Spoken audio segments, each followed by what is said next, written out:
আসসালামু আলাইকুম। আমি ডাক্তার মাশফিক আহমেদ ভূঁইয়া, সহকারী অধ্যাপক সার্জিক্যাল গ্যাস্ট্রোএন্টারোলজি। আমি ঢাকা মেডিকেল কলেজে কর্মরত আছি। আমার চেম্বার ইডেন মাল্টি কেয়ার হাসপাতাল। আমি আজকে খুবই একটা হট টপিকস নিয়েই কথা বলবো, যেটা হচ্ছে পিত্তথলির পাথর এবং পিত্তনালীর পাথর।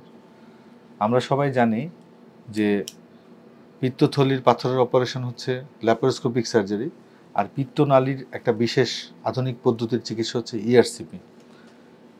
পিত্তথলি হচ্ছে লিভারের এই জায়গায় থাকে পিত্তথলি, এবং থলিটা আসলে নালী থেকে আসে, এটা হচ্ছে পিত্তনালী। আমরা এটাকে বড় করে দেখাচ্ছি, এটা হচ্ছে পিত্তথলি এবং পিত্তনালী।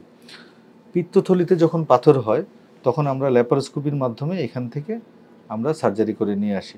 সাধারণত পিত্তথলির পাথর হলে উপরের পেটে ব্যথা হয়।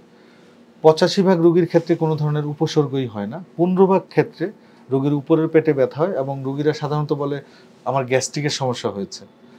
আমরা আমরা যদি দেখি এবং এখানে একটা ছবি দেখতে পাচ্ছি, সাধারণত এই উপরের পেটের অংশেই তার ব্যথা হয়। এখন এটা হচ্ছে পিত্তথলির পাথর। অনেক সময় পিত্তথলি থেকে পাথর পিত্তনালীতে চলে আসে। নালীতে যখন চলে আসে, এই নালী তখন বন্ধ হয়ে যায় এবং পিত্ত রসটা তখন নামতে পারে না। তখনই রোগীরা আসে, চোখ হলুদ হয়ে যায়। আমরা একটা চোখের ছবি দেখতে পাচ্ছি, চোখ হলুদ হয়ে যায়, গায়ে চুলকানি দেখা দেয়, এবং হচ্ছে যে অনেক ক্ষেত্রে দেখা যায় হচ্ছে যে তার জ্বর আসে, ইনফেকশন, লিভারের ভিতরে ইনফেকশনের জন্য জ্বর আসে। এখন এই পিত্তনালীর পাথর আমরা তখন এন্ডোস্কোপি, বিশেষ একটা এন্ডোস্কোপি আছে যেটাকে আমরা ইআরসিপি পদ্ধতি বলি, এর মাধ্যমে আমরা এই খাদ্যনালীর এই পর্যন্ত যাই একটা ক্যামেরা দিয়ে, তারপরে আমরা নালীতে ঢুকি, নালীতে ঢুকে এই পাথর বের করে নিয়ে আসি। অনেক সময় দেখা যায় শুধু পাথরের জন্য না, পিত্তনালীটা শুকিয়ে যায়, তখন আমরা পিত্তনালীটা এরকম করে ফুলিয়ে, বেলুন দিয়ে ফুলিয়ে রাস্তাটা বড় করে অনেক সময় রাস্তাটা ওপেন করে দেই। তখন বাইলটা যখন নিচে নেমে যায় তখনই জন্ডিস ভালো হয়ে যায়। অনেক ক্ষেত্রে দেখা যায় আমরা এখানে ক্যান্সার হয়, এই জায়গায় ক্যান্সার হওয়ার জন্য নালীটা বন্ধ হয়ে যায়, তখন আমরা এরকম স্ট্যান্টিং করেও জন্ডিস কমিয়ে দিতে পারি। অনেক ক্ষেত্রে রোগীদের অনেক অ্যাডভান্স ক্যান্সার থাকে যেটা অপারেশন করে নিরাময় করা সম্ভব না। সেক্ষেত্রে যদি এরকম একটা স্ট্যান্ড করে দেওয়া যায়, এটা রোগীর জন্য একেবারে জীবন রক্ষাকারী। তো আমরা আজকে বুঝলাম যে ইআরসিপির মাধ্যমে আধুনিক পদ্ধতিতে আমরা এই পিত্তনালীর পাথর সরিয়ে দিতে পারি এবং এতে কোনো কাটাছেঁড়া লাগে না। এন্ডোস্কোপির মাধ্যমেই আমরা এটা করে ফেলতে পারি। এখন অনেক সময় দেখা যায় এই পাথরগুলো অনেক বড় থাকে। এই ক্ষেত্রে আমরা এন্ডোস্কোপি করে এই পর্যন্ত যাই, আমরা D2 যেটাকে বলে।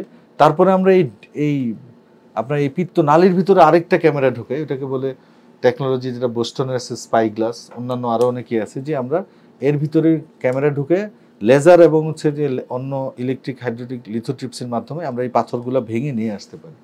সো আধুনিক পদ্ধতিতে যে কোনো ধরনের সাইজের স্টোনই আসলে পিত্তনালীর পাথর যেটা, ওইটা আমরা অপসারণ করতে পারি কোনো কাটাছেঁড়া ছাড়াই, এবং এই পদ্ধতি রোগীর জন্য অনেক বেশি সুবিধাজনক। এবং হচ্ছে যে রোগীদের কোনো ব্যথা হয় না, রোগীরা পরের দিনই চলে যেতে পারে। কিছুদিন আগে আমাদের কাছে এরকম একটা পেশেন্ট আসে যে তার পিত্তনালীতে অনেক বড় পাথর, তো এই পাথরটা অন্য একটা সেন্টারে এটা সরাতে পারে না, একটা পাইপ দিয়ে রোগীকে ছুটি দিয়ে দিছে, এবং রোগী কিন্তু 6 মাস পরে আবার আমাদের কাছে আসছে।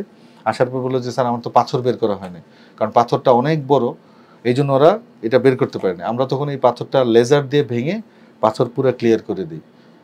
এবং হচ্ছে যে এই ধরনের টেকনোলজি যদি থাকে তাহলে যে কোনো ধরনের সাইজের পাথরই আমরা এন্ডোস্কোপির মাধ্যমে অপসারণ করতে পারি।